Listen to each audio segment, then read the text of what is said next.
This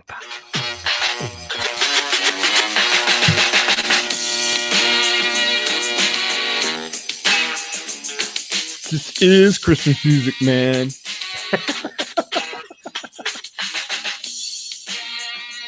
All right. And welcome to episode 3 of the 1972. No, wait. What year is this? The 2007. Nope. 1986. 1986, apparently. The 2017 Advent calendar. That music completely took me back to 88. Something like that. So how's it going, man? How was your fourth day of Christmas? Was it exciting and new and fun and thrilling? No, it was just like any other day. Actually, any other day, kind of. I went to work. I got up in the morning. I went to work. I came home, scarfed dinner, took my kid to soccer practice. Right. And kind of waited around in the cold for that, and then came home, and here we are. Sorry, I meant to say it's day 3 of Christmas. Yeah, day 3. Tomorrow's day 4. Very red today. So yeah, I worked all day, did my thing, and now. But the good news is, Shane, we get to drink this. It's day 3 of the Great White Wonder Adventure Pack from Central City and Parallel 49. All right, so this is day 3, and what is it? Alan he did actually look. The Red Racer Jitterbuzz Coffee Imperial Stout at 9% of alcohol by volume. A full-bodied, rich and complex imperial stout with pronounced coffee notes and hints of molasses, cold-pressed organic espresso, supplied by Vancouver's very own Bean Around the World. Hey, Peanut Gallery, you hearing this? Add this to the beer's complexity and makes for a luscious drink anytime this winter. All right, so I'm going to open this with Christmas peanuts and... I'm pouring. Oh, jeez, mother of Murgatroyd. Now, I will point out that this was in last year's Advent calendar. It was in day 20. Okay. And I realized that because I looked back at last year's podcast that we did, and for episode number 20 was the Central City Jitterbuzz. Oh, that was actually, wasn't that when we recorded 4 beers in one day? I think we did the last, or maybe it was only the last 2 days. But there you go. I mean, that is dark. That is dark. And guess what? Guess what it tastes like? Does it taste like coffee? Yeah, it tastes like coffee. Oh, wow. Well, you know what? I don't care. I'm glad they put it in this year again. Yes, me too. It was a good one. That is not bad at all. Oh, my. You know, there's certain beers that you expect to see year after year after year. And I would have to say this is one of them. This is one that they need to go back to the well again and again and again. Oh, my. Oh, my. Oh, my. Yes. Oh. Okay, well, the Jitterbuzz Coffee Imperial Stout has made a second appearance on the Crafty Boys. And I kind of want to go back and see what we said, but I won't do it right now. I'm assuming it was pretty much the same. I think we liked it. That is really good. I'm enjoying that. Listen, I have a bit of a thing where I love the combination of coffee and beer. What do you mean?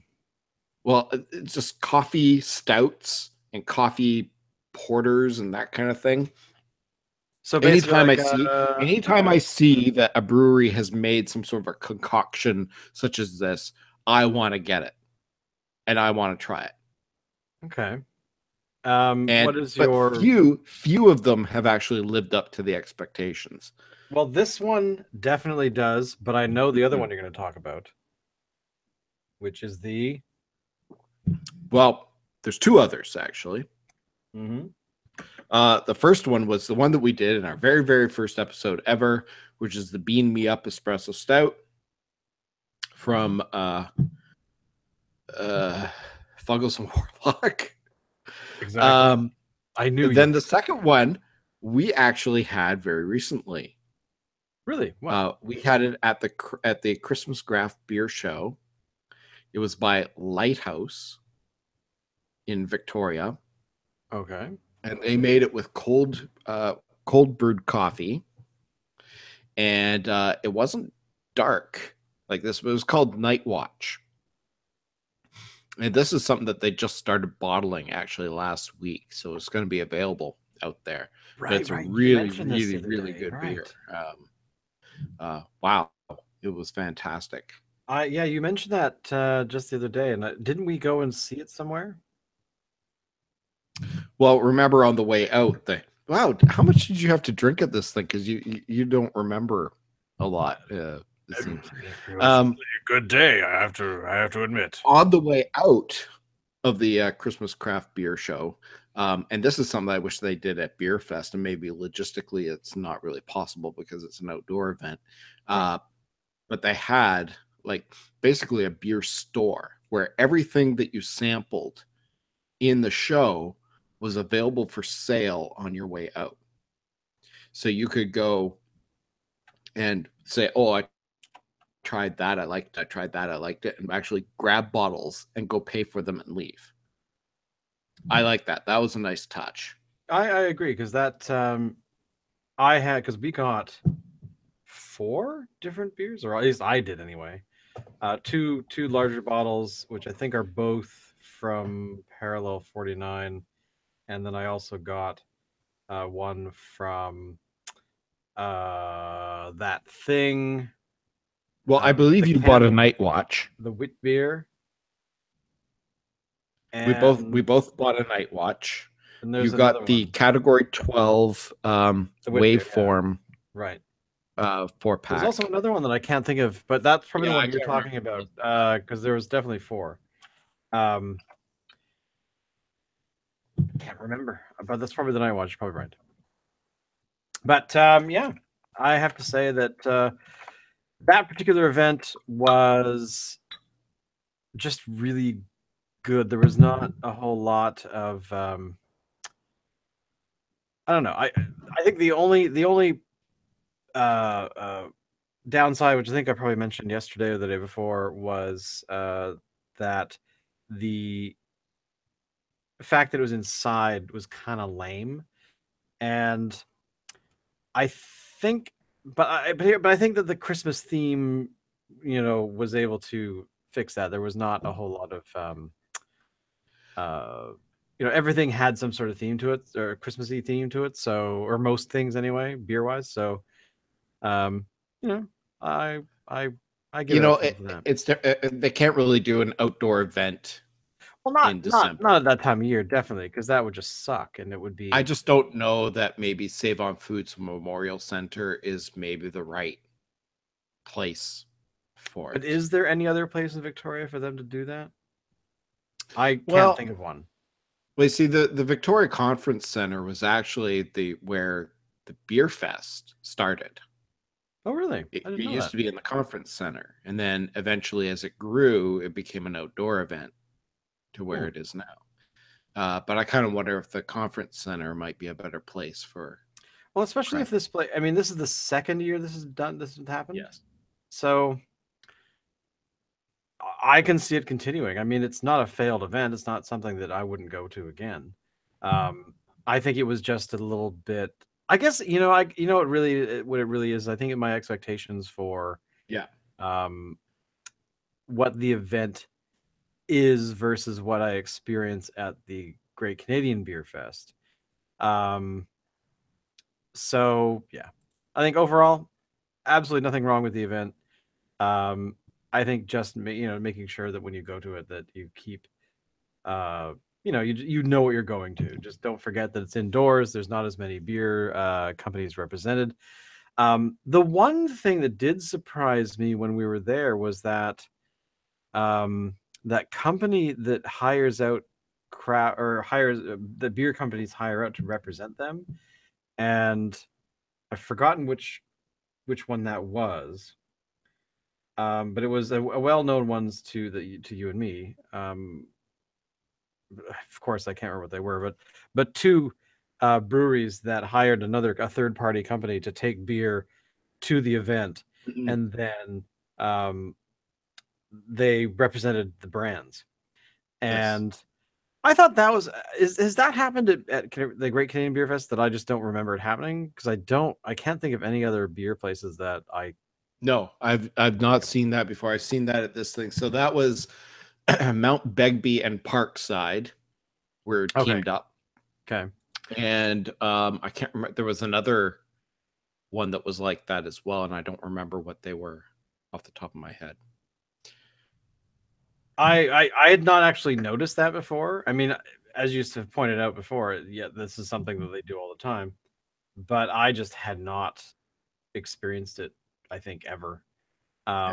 So I think I wasn't bothered by it, but it was a bit weird that the guy that was there was able to talk about like more than just those two brands, because he did actually mention a couple of other ones. I guess that's the thing. But I don't know. I just find that is kind of takes away from the experience of actually getting to know staff, or at least talking to staff that actually work at the place. But I don't know. Maybe that's. I mean, not every brewery. Not every brewery is going to do that. I mean, like Focus and Warlock. I mean, you see those guys in the booths at all the shows. Yeah. They have quite a presence. It's kind of funny. After we did the our very first show, and we actually did it on Focus Warlock. The next was that really day, our first show? Oh, you're right. It was the Beat Me Up. Yeah. The next day, actually, the two guys, one of them, his name is Fuggles, the other one is Warlock guy, actually befriended me on Facebook. Oh, really? And he actually sometimes, he, like the odd time, he'll make, like if I make a comment on something, he'll comment on one of mine. Interesting. But I mean, yeah. So I mean, they definitely have sort of like they're building up a community, is what they're doing, and by being present at their booth, they're building that community. And whereas these other places who are hiring third-party people to come and man their booth for them, they're not. Yeah, I kind of found that. I guess that's really what I'm thinking of in the back of my mind is when the companies are not there themselves, that somehow for me that kind of takes away from it. But again, I mean, the reality is you could be talking to the marketing staff. You could be talking to somebody who works in the tasting room if they have one. They're not necessarily the people that actually make the beer. I would suspect that at the very beginning of any brewery opening up, that probably is the case, that you'll have people that are actually building the brewery at those events. But over time, it's kind of it's an expectation for me that I think is not necessarily, I guess, fair. Yeah. So it could be, I just kind of want them to be there to, if I do have in-depth questions, which I rarely do because I'm busy drinking beer, but it would be kind of interesting to actually see some of those things going on, so that you can actually, I don't know, just have a conversation about the stuff that they're making in more detail than not. So. Mm-hmm. But overall, I gotta say this particular beer that we're looking at today is probably one of our favorites. I think I said this last year, and I'll say it again. This needs to be a regular run beer. I agree. Not like a special thing. This needs to be a part of the regular thing. Like I need to be able to buy this year round. Fuggles it's and that Warlock good. Can do it. What's their problem? Well, and this one's at 9%.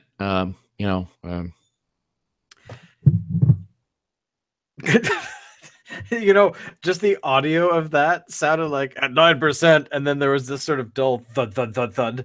And I was just like expecting to hear you gotta go, and a hand popping up into camera. This is really good, but I just died. Cool. Well, that's it for day 3, boys and girls. The Red Racer Jitterbuzz. So I called it Jitterbug before. Jitterbuzz Coffee Imperial Stout, which I'm glad has made another appearance, and I'm glad that you remembered because I would never have. Thumbs up. Do this again, and as you said earlier, Alan, they should make this all year long. So cool. We will see you on day 4. December 24th on Hollis Ave at the dark. When I see the man chilling with his dog at the park. Go, white people. With my heart full of fear. Looked at his dog. No rhythm whatsoever. I still can't dance.